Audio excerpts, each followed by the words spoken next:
All right, Cardle and Woolley is back on Talk 1370, The Right Choice. We are joined now by James Quintero. He's the policy director of the Texas Public Policy Foundation's Taxpayer Protection Project.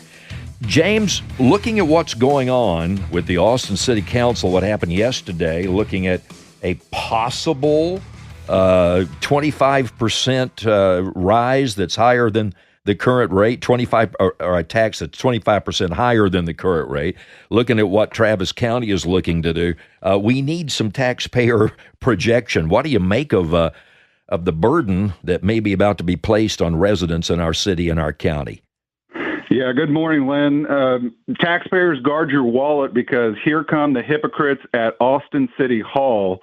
You know, these very same folks talk about affordability nonstop. And in fact, I think Mayor Watson was even out here recently talking about the need to pay attention to the cost of government. But then they turn around and they do something like this where they're proposing an almost 25% increase in the rate. Now, for the average person, what that means, if they move forward with this proposal, that homeowner is going to get hit with a $421 tax hike, and that's just the city portion. Now, what they're doing is they're effectively testing the waters right now. They haven't actually adopted the rate, so that $421 hickey is not set in stone. But over the next 2 weeks, the city of Austin is going to formalize its rate proposal. And I would expect there is going to be a big tax increase coming, because they're spending way too much, and as a result, they're trying to cover a shortfall. Well, it seems to me that what you're talking about here is a taxpayer protection project. The state of Texas has had a surplus. They have been trying to decrease some property taxes, but the people never see it because the cities and the counties and the ISDs come back and take it. Yeah, you're exactly right. You know, for a long time now, we've been caught in this vicious cycle where the legislature moves to lower taxes and local governments immediately react and they raise taxes through rate hikes, bond elections, and spending shenanigans. So, you know, what we need at the legislative level is not only tax relief, but also tax reform. We need lawmakers to step in and consider things like strengthening the property tax revenue limit, instituting a new debt limit, and my favorite, moving forward with a local government spending limit. We need to get spending under control, because unless we do, what we're doing on the tax side is only going to have a partial effect. James, you're right. The other day, the Watson Wire, even the mayor in person, was making some statements.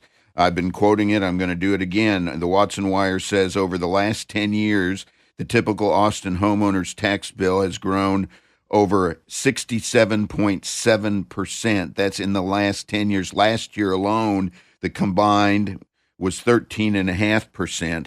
At the state level, thanks to Texas public policy and the good work of a lot of folks like yourself, we do have a bit of a governor on how much things can increase. Nationally, we think about taxation being limited by population growth and inflation. Things are trickling down, or need to, perhaps, to the city level. Is that what you're talking about? Yeah, that's a great point, Jim. So, you know, one of the things to consider about the state government is that its finances are largely held in check by 5 different constitutional and statutory spending limits. Okay. Right? Things are pretty tightly managed at the state level. But when you get down to the local level, none of those same tools and restrictions are in place. And in the absence of those fiscal rules, what we have is our local governments running wild over taxpayers, proposing such ridiculous nonsense as a $420 tax increase. That's out of this world. That's almost as much in tax hike as the legislature provided in tax relief this last session. So, and that's just one government. So what we need the legislature to apply the same rules that it observes down to the local level, so that we have a spending limit, a debt limit, and a stronger revenue limit. You're right when you say that it hasn't been actually voted on. Lynn and I were talking yesterday. They have really set this thing up perfectly from their perspective. Or if you're a tax increaser, you come out, you say that you're going to have the capability to increase up to 8%. You make everybody aware that it could be 8%. Then you come back in at 7.5%, and you're able to say that you did a great job. You saved some money. Is that what you're anticipating here? I think that's spot on. Yeah. These guys are really fear-mongering right now so that when they do actually move forward with a smaller rate hike, they can say, well, we heard the concerns of the community and we responded. Unfortunately for them, what's interesting to me is there's a lot of bad press going around right now about the city of Austin spending habits. And one of the things that the Austin American-Statesman revealed is that there's a lot of misspending, believe it or not. And in fact, one of the things that was uncovered is the fact that the Austin city manager is spending big on fancy lunches, big retirement parties, and steak dinners. So, a lot of these rate hikes and property tax increases are not even for mission-critical things. They're to maintain the status quo, which is very clearly out of whack. Well, that was my next question. We're talking here about Councilman Ryan Alter, who says he's going to pay some of these lunches back, and the city manager, T.C. Broadnax. Now, in the area of Broadnax, we hire a city manager because we want somebody with good judgment. Obviously, Broadnax does not have good judgment, especially in this area. Is this a firing offense?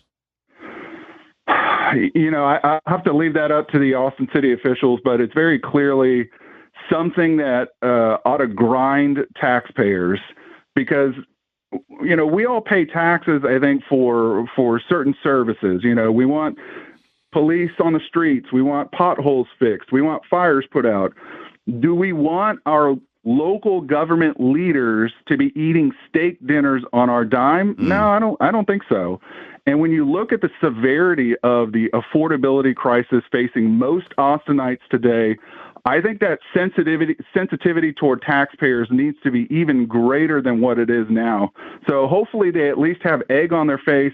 They respond in a big way, whether that's through the termination of any employees, I don't know, but they need to do something to get spending under control. James, I want to ask you about this. There's a lot of things that the city funds. A lot of it is important, like police, fire, EMS. But do you think that in putting this tax proposal together, they are looking at possibly eliminating some things that they have been doing that are politically charged? I would throw out the equity office as an example of that. Yeah, unfortunately, I think what's happening is there's a reclassification of old controversial positions into something new and less likely to catch the attention of the legislature. I very much doubt that the city of Austin is firing or terminating any employees because of the nature of Austin. And, that's really unfortunate from a taxpayer perspective. I think there is an opportunity to get a hold of some of this at the state level through preemption. One of the things that the legislature did in 2023 that's finally coming online is the Death Star law. This was conservatives' attempt to right-size city and county regulatory frameworks and basically tell them to knock off the progressive nonsense and get back to basics. As a result of the Death Star law, cities and counties are having to refocus their operations. The hope is that as they do that, they start committing resources towards things that we all know and recognize as the core government functions, and they stop with the climate change and the DEI and all of these social justice causes. We'll see how that plays out over the long term, but there is the potential there to force them to refocus on core functions. James, we have a question of the day that we ask our audience. I'd like to ask you about it. Is there a breaking point, even in liberal, left-leaning Austin and Travis County? Is there a breaking point in which the tax-paying public in Austin will rebel against these kind of tax increases? Gosh, I hope so. And just to give your listeners a little bit more context, if you go to the Travis County budget, they actually have this really nice pictorial that shows the average Travis County resident pays about $10,500 in property taxes currently. And that's up fairly significantly over the last umpteen years. I would, were this a more normal town, I would think that the average taxpayer would see that, be disgusted, and prompt change. But I've been in this town too long and know that virtually every spending proposal put before voters is approved, and virtually every tax ratification election is also approved. Outside of Austin, though, things are also progressing in a bad direction, and it does make me wonder about the likelihood of a taxpayer revolt. If you look at the economics literature, there are lots of things that I would say are eerily similar to what's happening in Texas right before a taxpayer revolt, where folks are just tired of it and they force monumental change either at the legislative level or at the local level. And, I see us creeping up on that moment. All right, folks, we're visiting with James Quintero, the Policy Director for Taxpayer Protection at the Texas Public Policy Foundation. James, final question from me. I'm just looking at your X page, James Quintero TX. A couple days ago, you said here local governments are already scheming to erode this legislative session's $10 billion tax cuts. Talk about bonds as well. That's another area. Pennies, bond elections, rate hikes. They're all on the table, aren't they? They are.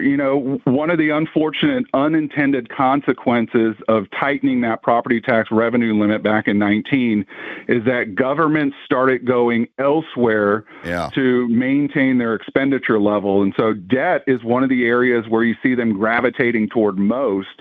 And that's really unfortunate because not only are they doing all sorts of bad things with debt, but they're putting their bad behavior on future generations.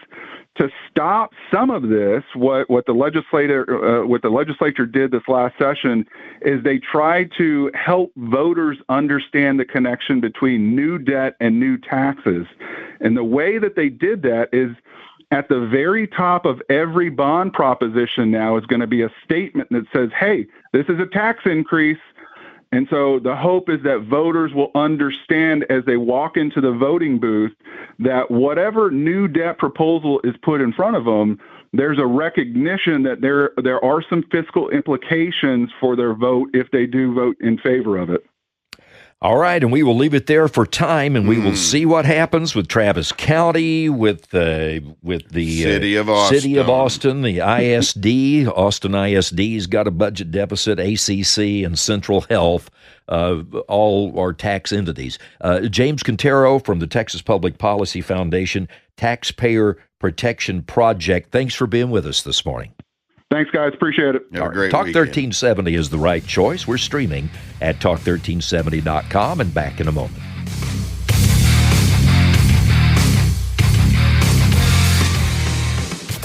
Cardle and Woolley. Talk 1370.